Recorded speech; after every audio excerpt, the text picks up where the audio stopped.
Hello, welcome back to my channel. আমি আবার চলে এসেছি আর একটা নতুন ভিডিও নিয়ে।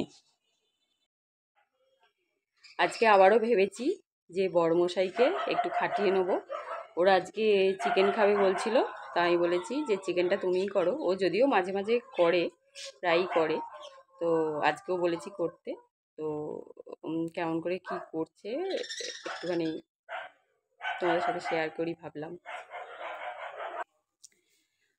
হ্যাঁ, আমার কাজ হলো ওই দই ফেটানো, মাংসতে দই দেবে, দই ফেটানো আর একটু বান্না বেটে দেয়া, যেগুলো কুটেছে আদা রসুন আর কি আছে ওগুলো একটু বেটে দেয়া। ব্যাস, আমার কাজ শেষ। আর ওকে দিয়ে খাটাবো। আরে বক বক করতে করতে মনে হয় রান্না শুরু হয়ে গেল, দেখি গিয়ে।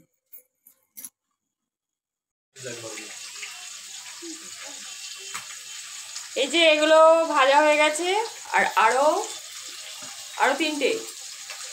তাহলে আপনি মেনুটা একটু শেয়ার করুন, মানে রেসিপিটা, মেনুটা নয় সরি, এটা কি মানে আগে ফার্স্টে ভেজে নিচ্ছেন তাই তো?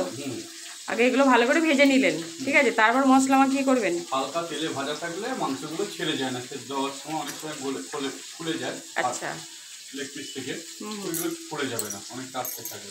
হালকা একবার তেলে নামিয়ে দিন। আচ্ছা আচ্ছা, ঠিক আছে, তাহলে ওগুলো ভাজা হোক। আবার কি করছিস? এই যে চিকেন চাপ হওয়ার জন্য মাংস ভাজা হয়ে গেছে, আর এই যে মশলা বেটে দিয়েছি। এটায় কি আছে? পেঁয়াজ, আদা, লঙ্কা। না, পেঁয়াজ তো বাটেনি। আদা রসুন লঙ্কা। আদা রসুন লঙ্কা বেটেছে, আর এটা হচ্ছে পেঁয়াজ কুচনো আর দই, এটুকুই লাগবে। টক দই। হ্যাঁ, টক দই তো বটেই। ফেটানো? হ্যাঁ রে বাবা, ফেটানো টক দই। ও আমার গিন্নি কষ্ট করে ফেটিয়েছে। আচ্ছা, আমি ফেটাবো বলেছিলাম।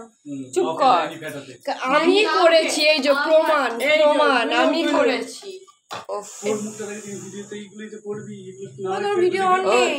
হ্যাঁ অন আছে, এই তো হচ্ছে।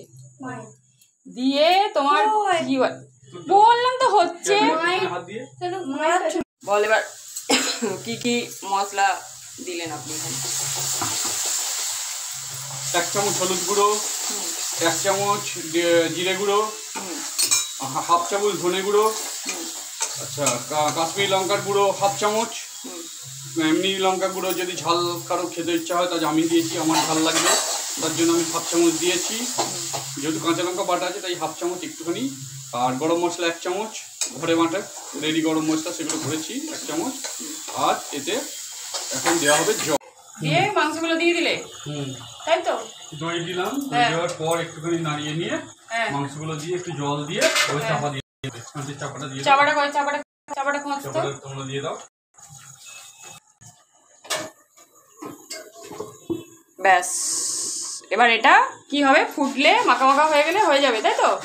মানে এটা কি রসা রসা থাকবে না একদম চাপ চাপ হবে? দেখা যাক কেমন হয়। ঠিক আছে, তখন আবার দেখবো তাহলে। এই যে রেডি আমাদের চিকেন চাপ।